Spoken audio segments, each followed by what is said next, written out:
জাতীয় অনুষ্ঠানৰ মুৰব্বীজনে যেতিয়া এখিনি বহিৰাগত সন্দেহজনক মানুহেহে অসমীয়া ভাষাটো বচাই ৰাখিব বুলি ক'লে, যিখিনি মানুহে অসমৰ ভাষা সংস্কৃতি কৃষ্টিলৈ পৰিৱৰ্তন আনিছে, আমাক হলঠেকত পেলাইছে, সেই মানুহখিনিৰ পক্ষত লৈ তেখেতে কথা কোৱাটো এটা জাতিদ্ৰোহী কাম কৰিছে আৰু অসমীয়া জনসাধাৰণৰ পৰিপন্থী কাম কৰিছে বুলি আমি বিশ্বাস কৰোঁ।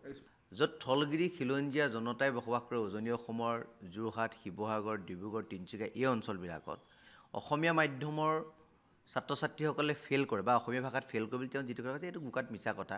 এইটো পাৰিসংখ্যিকভাৱে যদি তেখেতে এডুকেশ্যন ডিপাৰ্টমেণ্টৰ পৰা যদি এই কথা বতৰাবিলাক ওলাইছে আমি নাজানো, ক'ত তথ্য পাইছে আমি নাজানো, কিন্তু তথ্যভিত্তিক কথাবোৰ হ'লে ভাল। গতিকে এনেই দুখন জিলাৰ ছাত্ৰ ছাত্ৰীসকলৰ মনোবলটো তেখেতে ভঙাৰ কামটো কৰিব নালাগে।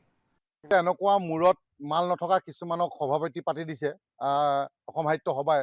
কাৰণ চাওক, আমি অসম সাহিত্য সভা বুলি ক'লেই আমি এইটোৱে জানো যে তাত অকল সন্মানীয় শিক্ষিত ব্যক্তিসকল তাত থাকে।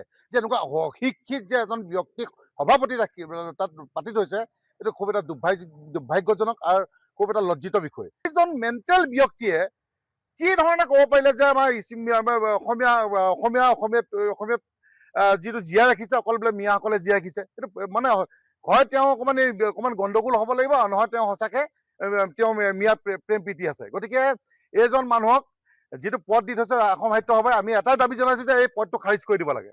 এখেতক পদটো খাৰিজ কৰি দিব লাগে। তাত কাৰণ অসম সাহিত্য সভাত বহুতো গুণী জ্ঞানী মানুহ আছে আমি জানো। গতিকে সেইসকলৰ প্ৰতি আমাৰ অনুৰোধ, আমাৰ আহ্বান যে এইজনক পদটো খাৰিজ কৰি দিব লাগে। এখেতক একদম পাৰিলে লঠিয়া গুৰিয়া খেদি দিব লাগে এখন মঞ্চৰ পৰা। অসম সাহিত্য সভাৰ যিটো জাতীয় অনুষ্ঠান, অসম সাহিত্য সভাৰ বক্তব্যই এটা জাতিৰ বক্তব্য বুলি প্ৰমাণিত হয়।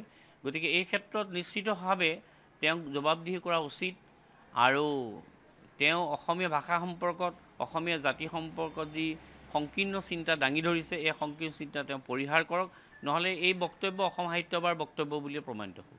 শিৱসাগৰ, যোৰহাটত অসমীয়া বিষয়টোত খুব কম নম্বৰ পাইছে, একদম মিছা কথা। ইয়াত যথেষ্ট সংখ্যক, মই নিজেও স্কুল শিক্ষাৰ লগত অলপ জড়িত আছোঁ, মই জানো যে শিৱসাগৰত যথেষ্ট ভাল পাৰফৰ্মেঞ্চ এইবাৰ বিশেষকৈ হাইস্কুল শিক্ষান্ত আৰু উচ্চ শিক্ষান্ত পৰীক্ষাত।